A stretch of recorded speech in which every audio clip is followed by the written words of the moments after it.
Okay friends, today మనం మంచిగా writing improve చేసుకోవడానికి ఎలాంటి టిప్స్ ఫాలో కావాలి, నా రైటింగ్ కోసం నేను ఏమేమి చేశానో మీకు కొన్ని షేర్ చేసుకుంటాను. చూడండి, ఫస్ట్ మనం చిన్నప్పుడు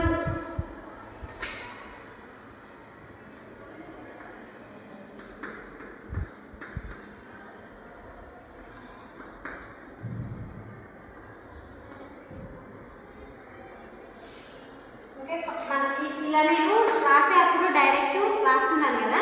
ఇక్కడ చూడండి, ఇప్పుడు మనం 4 రూల్ అంటాం కదా. చిన్నప్పుడు మనం 4 రూల్, బ్రాడ్ రూల్ అని మనం పిల్లలకి రాయిస్తుంటాం కదా తెలుగు రైటింగ్ కోసం. వాటి ఇప్పుడు నేను రైటింగ్ ఇలా రాశాను కదా. మనం 4 రూల్ దీనిపైన డ్రా చేసి చూద్దాం. సేమ్ ఈక్వల్ వచ్చిందా రాలేదో చెక్ చేద్దాం ఒకసారి.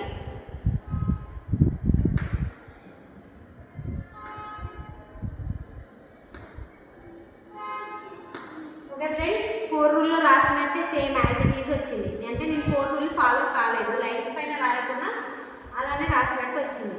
ఇలా నాకు రావడానికి రీజన్ ఏంటంటే, నేను చిన్నప్పుడు 7th మనకి చిన్నప్పుడు అప్పట్లో హ్యాండ్ రైటింగ్ బుక్స్ ఉంటాయి కదా, అవి చాలా రాసేదనమాట. నేను ఇంగ్లీష్ అంటే ఓన్గా మేడం వాళ్ళు సార్ వాళ్ళు పెట్టించకుండా కూడా ఒక ఎస్సే టైప్ రాసేదనమాట.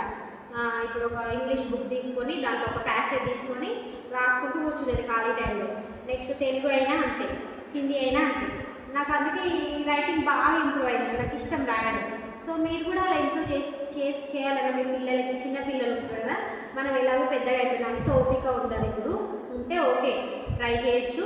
చిన్న పిల్లలకి ఇప్పుడు మన పిల్లలకి ఇంప్రూవ్ కావాలంటే ఇలాంటి కొన్ని ఊరికే రాయడం వాళ్ళకి మంచిగా నేర్పించి ఎంకరేజ్ చేయాలన్నమాట. చూడండి, తెలుగు అయితే ఇలా రౌండ్స్ గీయడం నేర్పించాలి ఫస్ట్. ఈ రౌండ్ ఎంత బాగా వస్తే ఆ రైటింగ్ కూడా అంత బాగా వస్తుంది అనమాట. ఇందులో ఆ రాసాను చూడండి. ఓకేనా?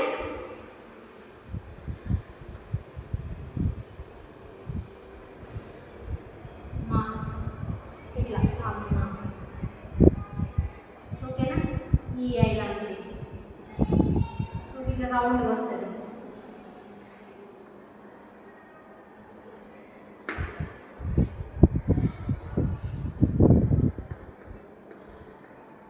రెండు ఈక్వల్గా ఉండాలన్నమాట హిందీలో. ఓకేనా? మనం కన్నడలో పడుతుంది చిన్నప్పుడు హ్యాండ్ రైటింగ్ కట్ చేస్తూ ఈ లైన్ ఇలా ఈక్వల్గా కట్ చేస్తూ ఉండాలన్నమాట రైటింగ్ రాసేటప్పుడు. నెక్స్ట్ హిందీ కూడా సేమ్, హిందీ తెలుగు సేమ్ ఉంటుంది హ్యాండ్ రైటింగ్.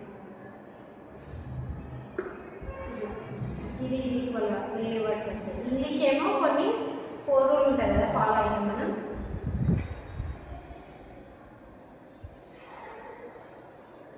క్యాపిటల్ ఏబిసిడి ఈ 3 లైన్స్ రాస్తాం ఇలా.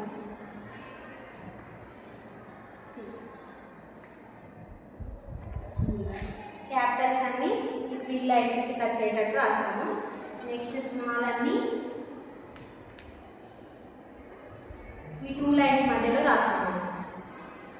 Small B, small B, small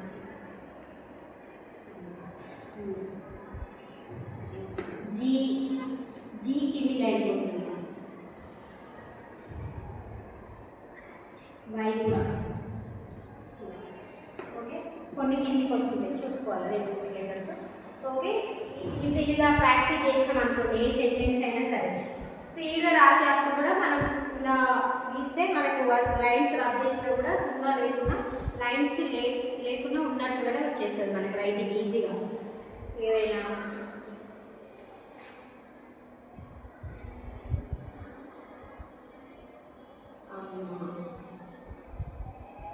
చూడండి, నాకు ఈక్వల్ వచ్చేస్తుంది. ఇల్లు,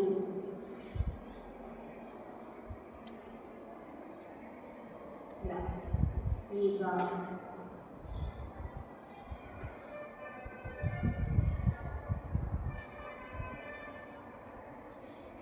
ఓకేనా? నెక్స్ట్ గ్రామర్ స్పెల్లింగ్ స్మాల్ రాస్తాను. GRAMMARU. ఈ 4 రూల్ చూద్దాం, దీనిపైన లైన్స్ డ్రా చేసి చూద్దాం.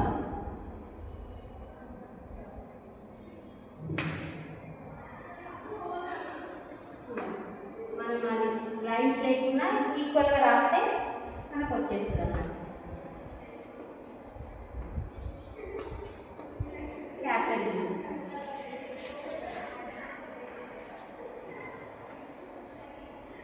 ఓకేనా? ఇలా ఏదైనా తీసుకోండి, ఏ వర్డ్ అయినా సరే మనం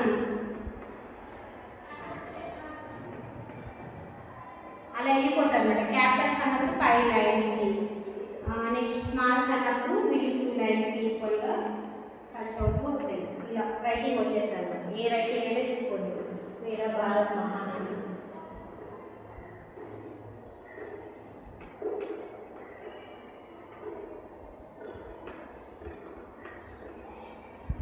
హిందీ రైటింగ్ అయినా సరే 2 లైన్స్ ఇందులోనే ఉంది.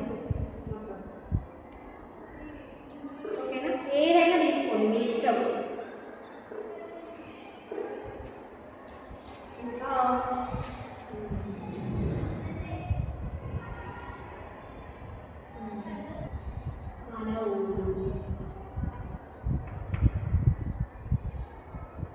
ఇలా తీసుకున్నప్పుడు ఈ 2 లైన్స్ ఇలా 2 లైన్స్ టచ్ అయ్యేటట్టు వస్తాయి. ఏదైనా రైటింగ్ ఏదైనా చూసుకోండి.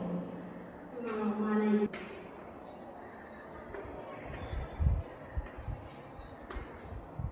రౌండ్ వచ్చేస్తుంది రైటింగ్ అంతేగా.